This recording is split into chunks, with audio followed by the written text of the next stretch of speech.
Então, gente, o tema da nossa aula de hoje é a independência dos Estados Unidos, que ocorreu em 1776. Por que, professora, que eu tenho que estudar essa temática?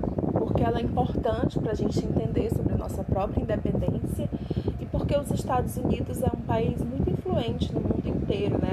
Ele dita regras, ele dita modos de ser, ele dita os filmes que a gente assiste, as músicas que a gente escuta. Então, muita coisa é produzida e vinda de lá. E não é somente por isso, mas também por isso que a gente tem que saber por que aconteceu e como foi que aconteceu a independência dos Estados Unidos. Vamos lá, recapitulando. Os Estados Unidos, gente, eles eram colônia da Inglaterra. Nós éramos colônia de Portugal. Os Estados Unidos eram colônias da Inglaterra. Eram 13 as colônias da Inglaterra. A gente vai ver aqui que eles vão lutar por essa independência, mas vão lutas e conflitos e até guerras, certo? As 13 da América. Essas 13 colônias que vocês estão visualizando, Geórgia, Carolina do Norte, Virgínia, Pensilvânia, Maryland, Delaware, Nova Jersey, Connecticut, não tô vendo direito aqui o nome, mas parece Connecticut, Massachusetts, Nova York, as outras eu não estou vendo direito.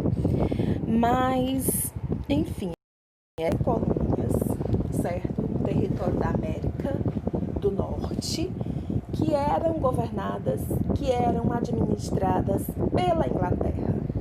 Mas com o tempo, o que aconteceu? Essas colônias começaram a crescer, a produzir muito, e a ter influência dos ideais de liberdade e fraternidade lá do iluminismo, do século XVIII. Então, essas colônias, as pessoas que moravam lá, elas não queriam mais estar sob o domínio da Inglaterra. E aí elas pensaram que seria criar um novo país. E esse novo país seria os Estados Unidos da América. Os estados, as colônias que se uniram e formaram os Estados Unidos da América, certo? Então vamos lá. As colônias do Norte. As colônias do Norte, gente, elas eram colônias de povoamento, ou seja, a produção era diversificada, as propriedades, elas eram pequenas e médias, o trabalho era livre, familiar e assalariado, e o mercado era interno. Ou seja, as colônias do Norte, as que ficavam ao norte do mapa, as que ficavam em cima, na parte de cima do mapa, elas eram colônias livres, eram colônias que não havia mais trabalho escravo lá, eram colônias que vendiam os seus produtos apenas para o mercado interno, elas mesmas se abasteciam, certo? Eram colônias que já tinham um certo nível de independência. Já as colônias do sul, gente, elas eram colônias chamadas de exploração, ou seja, eram colônias ainda que viviam sob a subjugação, sob o domínio do trabalho escravo. Eles eram ainda em grandes propriedades, os senhores eram ainda muito mais cruéis, certo? Então era um tipo de colônia mais preso ao pensamento da coroa inglesa. Eles eram ainda mais parecidos com o pensamento da coroa inglesa, certo? E aí, gente, essas 13 colônias, elas vão se unir e vão decretar que os Estados Unidos será um novo país. Mas antes que isso aconteça, eles vão passar por uma série de conflitos. Um desses conflitos ficou muito conhecido na história, que é a Guerra dos 7 Anos. Durou 7 anos. E essa guerra foi entre a Inglaterra e a França. E essa guerra, gente, possibilitou que os franceses dessem armas para os colonos americanos lutarem contra a Inglaterra. Ou seja, a Inglaterra estava em guerra com a França, e aí os franceses aproveitaram que os colonos da América do Norte não queriam mais ficar sob o domínio da Inglaterra, deram armas para eles e lutaram com eles, ao lado deles, dos colonos, para que eles pudessem se desmembrar da Inglaterra. Com isso, os franceses, né, ficariam fortes também, porque a Inglaterra iria perder muita coisa. E aí, gente, os colonos americanos do norte lutaram contra os colonos franceses do Canadá. Quem ganhou a guerra? A Inglaterra. Aí, com isso, o que aconteceu? A Inglaterra teve anexado o território do Canadá e das Antilhas.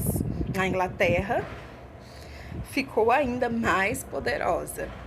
Não contentes com isso, o que eles fizeram? O que os colonos fizeram? Com o fim da Guerra dos 7 Anos, o país decidiu criar uma série de impostos e leis. A coisa ficou mais pesada ainda. Ao invés de eles melhorarem a situação, foi pior. A Inglaterra criou um monte de impostos e esses impostos tinham que ser pagos da maneira que eles quisessem, porque eles agora, né, tinham vencido, então as regras eram as deles. Criou a lei do selo, a lei do açúcar, a lei do chá e a lei do aquartelamento. A lei do selo, o que dizia a lei do selo? Todo produto vendido na colônia deveria ter o selo inglês. Lei do açúcar, só seria vendido o açúcar vindo das Antilhas Inglesas. Lei do chá, só seria comercializado o chá vindo da Inglaterra. Lei do aquartelamento, obrigava todo colono a dar moradia, alimento e transporte para os soldados ingleses. Então, percebam aí que as regras ficaram bem concisas, ficaram bem consistentes, ficaram regras bem pesadas, né, para os colonos. E eles tinham que respeitar essas leis. Eram leis que a Inglaterra colocava dentro das colônias e eles tinham que respeitar. Então, um episódio chamado Festa do Chá em Boston. O que foi essa Festa do Chá em Boston?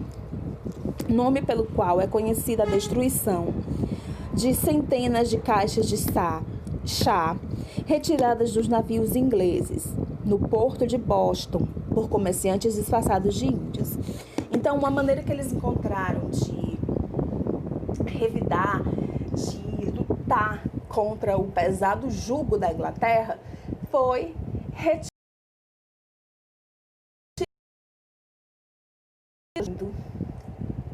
jogando ao mar.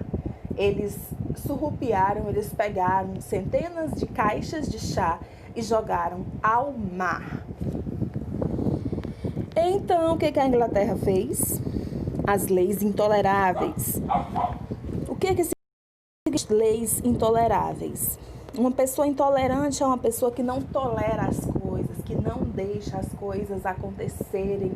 É uma pessoa que não aceita aquilo, não aceita aquele tipo de mensagem, não aceita aquele tipo de coisa. Então, as leis intolerantes eram aquelas leis que não aceitavam mais, né, que os colonos pudessem ter mais liberdade. As leis intolerantes. Uma pessoa intolerante é uma pessoa que só quer fazer as coisas de acordo com o que ela pensa que é e não aceita a opinião das outras pessoas. Então, as leis intoleráveis. O nome designa as leis promulgadas pelo parlamento em 1774, em represália à revolta da Festa do Chá, com o objetivo de conter o clima de insubordinação. Ou seja, a Inglaterra via que eles não estavam parados, que eles estavam lutando, os colonos queriam se desmembrar. Então, ela criou essas leis intoleráveis. Só que, em 1774, os colonos se reuniram no primeiro congresso da Filadélfia. E qual era o objetivo desse congresso? Acabar com as leis impostas pela metrópole, pela Inglaterra. Em 1776, houve um outro congresso da Filadélfia. E nesse congresso se decidiu a criação de um exército que seria comandado por George Washington. A gente pode ver essa questão aí no filme O Patriota. Eu sempre passava esse filme para os meus alunos, o filme O Patriota. Ele fala dessa questão aí desse momento histórico dos Estados Unidos. Mas, gente, foi no segundo Congresso da Filadélfia que Thomas Jefferson redigiu a Declaração de Independência dos Estados Unidos. A partir daquele momento, as 13 colônias da América seriam agora um novo país, os Estados Unidos da América. Em busca da independência e da difusão de ideias iluministas de liberdade econômica, liberdade política, igualdade jurídica, as colônias, apoiadas pela França e outros países rivais da Inglaterra, declararam guerra à Inglaterra. A vitória dos Estados Unidos ocorreu em 1783, no Tratado de Paris. Então, depois de muita revolta, depois de muito sangue, depois de muita luta, conseguiu-se que os Estados Unidos fossem um novo país, um país chamado Estados Unidos da América, ou seja, as 13 colônias agora eram unidas e elas eram agora da América. Instituíram o quê? Federativa, ou seja, o poder seria republicano, federativo. O que é federativo? Relativo à federação, um país com vários estados, não é? Como é o caso do Brasil. A divisão de poderes, né? Legislativo, executivo, judiciário. O direito à liberdade, a igualdade jurídica, a proteção à propriedade privada, o voto censitário. O que é isso, professora? O voto censitário, gente, naquela época só votaria quem tivesse bens, quem fosse rico.